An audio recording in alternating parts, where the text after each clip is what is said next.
So I think ultimately they're going to look at it and go, this is so much easier for me to understand. I now get it really clear.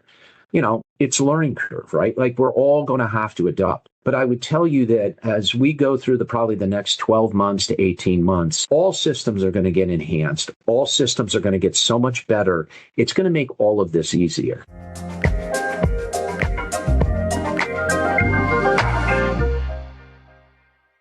Welcome back to another episode of Value Nation. I am not Charlie Johnson. I am Rachel Treadwell, the Chief Valuations Officer here at Nationwide Property and Appraisal Services. And I have Shawn Thompson and Ken DeFeo here with me today. Ken is the Senior Manager of Collateral Risk at Fannie Mae, and he has always been a helpful resource for us and so many others. But the main reason that we invited Ken to be here is so that our most frequent client questions can be answered directly from an inside source. Even though, Ken, I know these answers are on the website, they've been out in webinars. I know a lot of our clients, though, they don't have scheduled times where they can specifically be on those webinar time slots, or they just want to be able to listen to something going down the road or at their leisure. So thank you for being here.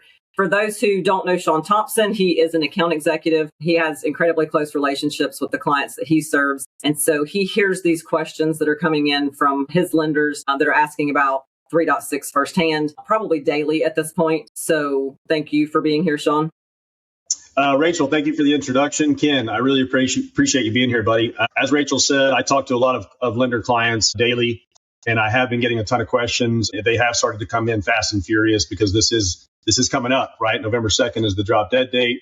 We're all trying to prepare. So we appreciate you being here to help us kind of quash some of the mistruths and answer questions, right, in regards to how we can move forward and get this thing going when it comes into effect.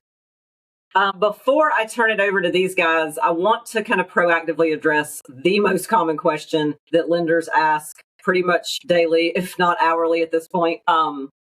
Are fees and turn times increasing? Let's get that out of the way up front, off the bat. Since neither the GSEs or AMCs set customary and reasonable fees in any given market, there is no great answer here. Appraisers, as part of each segmented market area, are who set the standard for fees in that market area for any given product. We have completed several reports, and so far appraisers have not requested an increase, but in many cases this was also the appraiser's first attempt at a UAD 3.6 order. Turn times also will be determined by appraisers. We can have all the survey results and education metrics possible, and those are not going to accurately represent true appraiser readiness or level of experience with UAD 3.6 inspection and reporting in every market. Will there be delays as appraisers adjust? Possibly. There's a definite learning curve. Anybody who's been in the softwares and tried them, that initial report or two, there's a learning curve there. Should it be substantial? No. In rural areas where volumes are lower and the appraisers aren't getting as much experience as fast, learning curve could be a little bit more substantial. Don't really see it being a huge problem. We have stressed the urgency to appraisers through surveys, social media, podcasts, emails, and I fully expect that appraisers are going to remain as we always have, resilient and adaptable and ready to serve the customers and their consumers that are providing business to them. So the best thing that you guys can do as lenders is have those processing and underwriting teams ready, and that's where we're going to prevent delays. Shawn, I'm going to turn it over to you. I know you're the one that's kind of gotten those questions from the lenders. I know some of them are kind of lengthy, so Ken, bear with us. We're going to ask the questions in their entirety, the way that they were kind of submitted to us from our clients, and we'll go from there. Go ahead, Shawn. Yeah, Ken, I'm going to apologize up front. So some of these are very lengthy, and I'm going to read them verbatim just so I'm not interjecting my own self in there. So question number one, Ken, as you know, lenders sometimes have specific requirements for their collateral risk. Can a lender-specific commentary still be added to the form, or does UAD 3.6 change the lender responsibility for collateral review?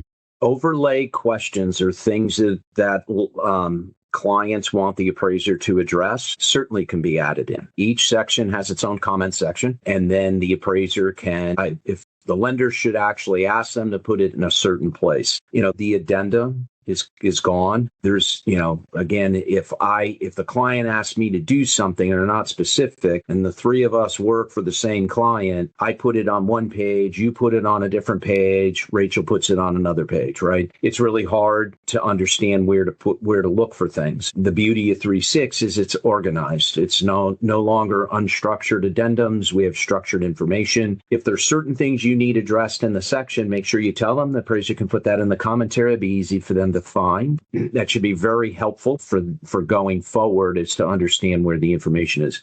We put a lot of impact statement things in. In other words, I'd say the biggest thing that I saw from the lending side, that, an underwriter comes back and says, hey, what's the impact of marketability, value and marketability? We have these impact statements in each of the sections, like, does this adversely impact things? And we ask the appraiser to address it. So hopefully it cuts down on a lot of revision requests. But they should look at 3.6 as a big blank canvas. Though this was designed for the most part to meet GSE needs, it's for the industry. So it wasn't built specifically to our requirements. It's there to help anybody be able to tell the story about a property. It's open to all property types. It's open to all inspection types. And if they need something, they can ask the appraiser to put that in there. Yep.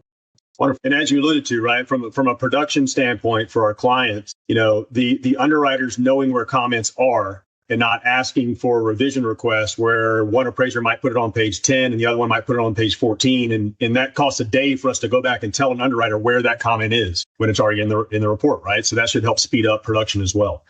Thank you. Yep. That is the goal, right?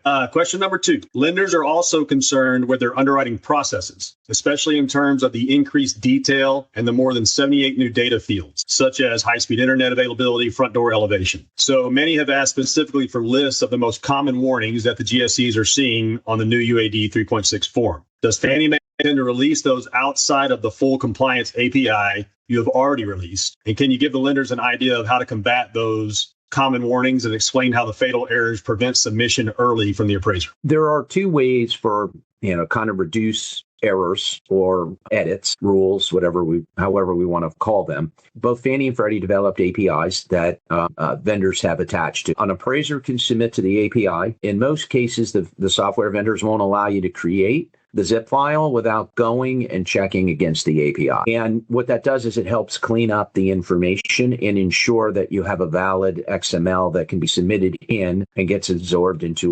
UCDP, which ultimately trickles down into, for us, CU, for Freddie, their proprietary system. The rules that we fire once you then get the appraisal, you get a successful submission, it comes into the system. We haven't really changed much. The goal out of the gate was not to overwhelm. I mean, we'll be able to do a lot more in the future. Currently, FN Connect allows the lender to see all the different rules that fire and the frequency. I think it's called the frequency report. They can go in and see what the most common edits that are firing. But most everything today in 3.6 is going to look very similar rule-wise to what it looks like in 2.6. We haven't added a bunch. We have done some cross-checks because of the data, but we're not even really seeing a lot of those rules firing. So I don't believe that, and again, like the front door elevation thing, there's no source of truth to that. So there's no rule that fires against that, right? We're just asking the appraiser to provide that information. We're not unless they can. We've seen a few times when they didn't do it, right? I mean, we had said, there was, I don't know, it was probably 8 feet above it was kind of a second story unit, and the appraiser put ground level. Well, that was incorrect, right? So those things should be fixed, but we don't have a rule specific to that because we have nothing to ground it back to. It's there's no source of truth. It's just the appraiser look at the photo and see if they appropriately addressed it. All right, moving on. We know that for loans in progress with a 2.6 report, it cannot be converted to a 3.6 submission as of November 2nd. Explain for our clients' benefit the reasoning for this and how the final inspections will be handled. Can you also address updates in with that, final inspections and updates? Yeah, absolutely. So what we've been messaging for quite some time now is if you start in 2.6, you finish in 2.6. If you start in 3.6, you finish in 3.6. So in 3.6, there is no more 1004D, which is kind of the multi-purpose report. It gives you both updates and completions, whereas now we've created two separate reports. So one thing for lenders to actually understand about that in 3.6, if you've got an aged appraisal more than 120 days, but you also have repairs that needed to be done and it took that long to get them done, you may need to order both reports into the future because it's not one thing, they're separate. Having in 2.6, if you get a successful submissions into UCDP. It's not a loan application date issue. It's not a delivery date issue, for sale, that is. It's just submission into UCDP. So by November 1st, we will take 2.6 appraisals. If you get that successful submission in UCDP, and then you go out and what we've done is we've left UCDP open until May 3rd for corrections. So if there's a fundamental issue, a value problem, whatever those things are, you've got a 6-month window to get those fixed. On May 3rd, you won't be able to fix those anymore. So if you haven't actually fixed the report, you may have to go get a 3.6 appraisal. If you've fixed them and you got a clean appraisal report, but let's say it's new construction, let's say there's repairs to an older property, or it just, for whatever reason, it's stalled out for past 6 months, you still need to look to policy to figure out whether there's a valid appraisal there, because typically speaking now, the window's 12 months for a valid appraisal. You still go get the 1004D. You can submit that and put that in the loan file. Keep in mind, the 1004D is not a UCDP report. It's not a UAD compliant report. It doesn't need to be submitted. You just need it in the loan file. So if we do loan file review on that thing, you need to have that 1004D in the report, in the file, so that if they look at it upon delivery, that you can verify that whatever the issue might have been is handled. It's update or even repairs or completion. That answers that question, but it can live on. Just start in one thing, finish in it, and then we should be in good shape. Yeah. Cool. Very important point about having that in the loan file, not necessarily submitted that 1004D to the portal, right? Because I think a lot of our clients are under the impression that has to be submitted to the portal. Yeah. So for clarification too, I think good point of distinction. In 3.6, the completion and the completion and the update are UAD compliant.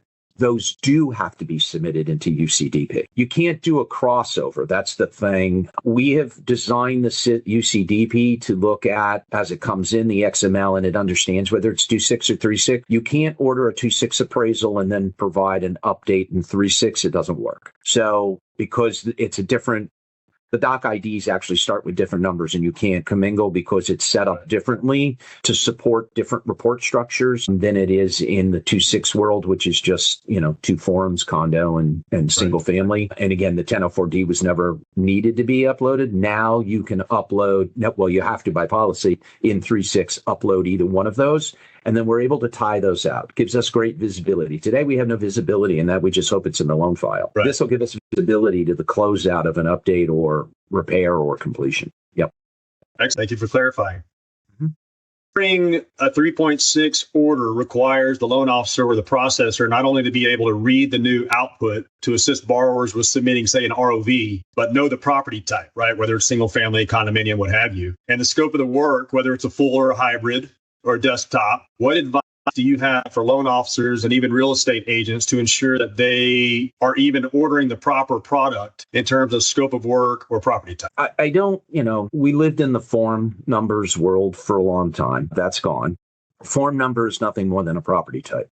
With an extension, that may mean, for example, a 1004 could be a desktop, could be a traditional appraisal, could be a hybrid. So I don't know. I think everybody's systems might be a little different on how they request an appraisal. They should understand that you're replacing, for a form type, you're only replacing it with a property type. So 1004 is, single family, 1073 is condo.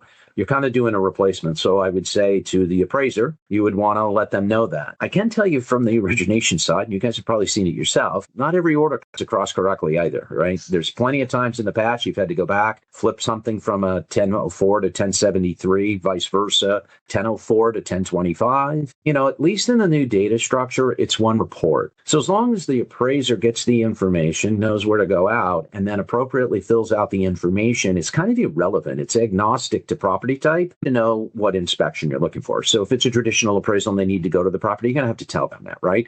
Or if it's a hybrid, well, then you need to make sure that you obviously give them the property data collection report, because they're going to have to use that in order to inform decisions they make, or even a desktop for that matter, right? Those are important things to do. Once the appraiser fills all that out, how do you know you got the right thing back? Well, typically speaking, we always did the form number check. Well, those are gone because it doesn't exist. Now you need to look to data points. So there are certain places. We have a document that's out on our website, functioning form numbers. Go look at that. That gives you a pretty good idea of how to understand this, but it's purely and simply data points. There's an appraisal method box that tells us whether it's traditional, whether it's hybrid, whether it's desktop, whether it's exterior only. Keeping in mind, we don't accept exterior onlys, but again, it's built for the industry. You then have other things in there where you got to look to, construction method. Well, if it says manufactured home, you now know it's a manufactured home. And there's distinct boxes for condo co-op, and a thing that a new thing that's kind of out there called condop. People are scratching their head going, what the heck's a condop? I can tell you, I did the same thing. There's some out there. They're pretty small. If you do those as a lender, now you can identify those a little bit easier, where today we wouldn't know that necessarily. But I think you have to understand the data points to understand what you're getting back. I think that's probably more important than what you sent out, because it could change anyhow, right? Like, it's not always ordered correctly. I want to add something to that, Shawn, before you move on, just because it is a little bit different from inside the lender and AMC space and the way that we see things. And I don't want the clients to be confused. Most loan origination systems, or the operating systems at the lenders, have mapped everything to where when it integrates through to our system, the form names, or what the order names for what they're wanting, are mostly the same, with maybe only some slight tweaks. It does make a difference in terms of what the appraiser charges in some cases, like let's say multifamily versus single family. Those fees are different. So a lot of times we do have to know that up front. But most of those loan operating systems, as they built out their software and made the changes for 3.6, have mapped product types in there that relate to the scope of work or the property type. So real important as a client for you to get your teams trained on what those new names are, if they are new names. But I would say as a whole, most LOS systems are mapping out product names still when those orders come across, in terms of just the order that the appraiser sees and how those are sent out to the appraisers. So basically, from our client perspective, if they go into order, they'll see 3.6, but it will still reference condominium or single family, so that there's a distinction on the price depending on points and how all that kind of stuff. specific lender mapped their Gotcha. product types, through their loan operating system. Cool. That might make it easier for clients to choose the right property type, to be honest with you. All right, Ken, you're almost off the hook, buddy. We got one more for you.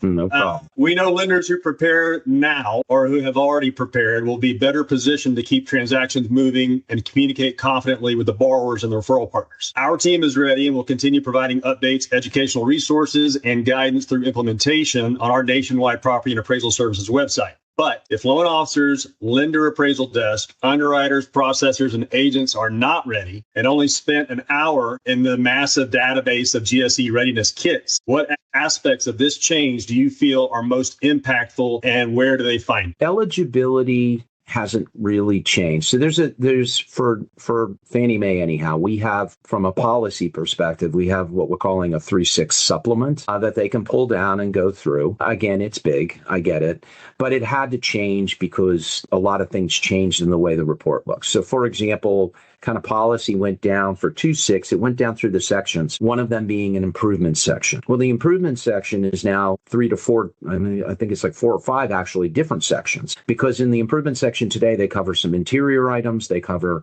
exterior items. Well, the interior is a new section and the exterior is a new section. So we had to kind of change language in the policy to marry up with the way the report structure looks in 3.6. Fundamentally, when it comes to eligibility, none of that has changed, right?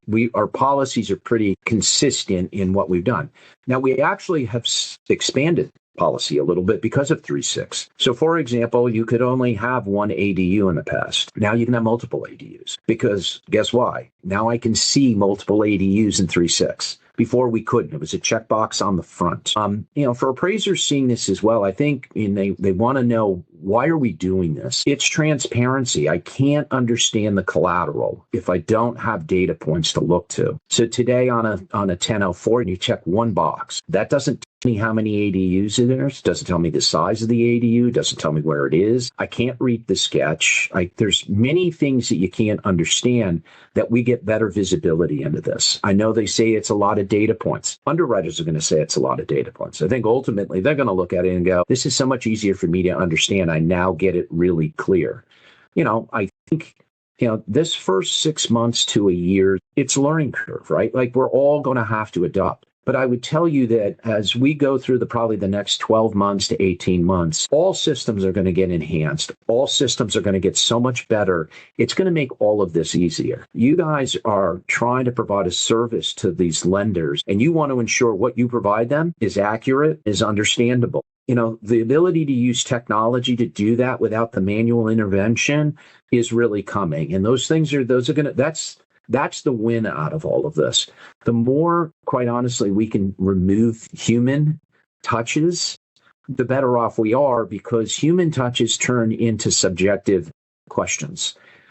I like it this way, so I'm going to ask this. If you look truly at the data points, and we can move this through the process or through the systems, we remove that, which cuts down on all that back and forth. You know exactly what you have through the data points. And if they've done it appropriately, the most that you may really have to do at some point is you're checking the data points to see if there's any problems, and then kind of go match it up to the photos. And if there's a really good match there, you're probably able to move forward. But I think there's huge opportunity out of this. There's a lot, I get it. I would say Appendix C is probably one of the best things to look at because it shows all the data points that are possible.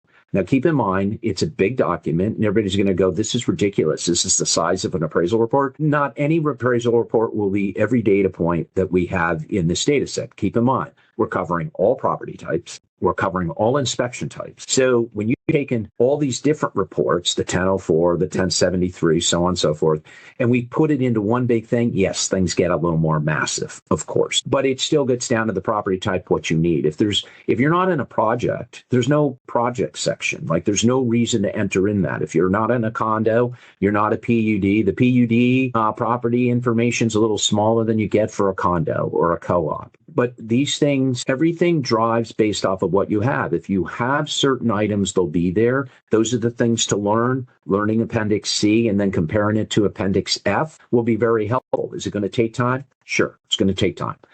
There's a lot to learn on data structure. But once you get that, I think you'd be in a good place. I think the biggest learning curve for anybody or an underwriter is they're used to seeing things in certain places every single time through the static 6 pages. Like I said, do a cost approach. Well, that's not going to appear. Today on the 1004, it's always there. When it comes to the PUD section below, it's always down there. But if you're not in there, you're not filling it out. So if you're not in a PUD, that doesn't even appear. So underwriters have got to kind of reformulate how they go through their processes to make sure that they're not going, hey, I want you to add that in, even though it doesn't exist. There's no policy on that. And I think that we really need, if I have one fear about 3.6, it's underwriters feeling like they need to go ask for things that don't exist because it has nothing to do with the property. If it has nothing to do with the property, then it's not going to exist in the structure. And that was intentional, right? We don't need you focusing on things that are not important. And we don't need the report to be even bigger just because you want to add things in that are not relevant to the assignment, right? And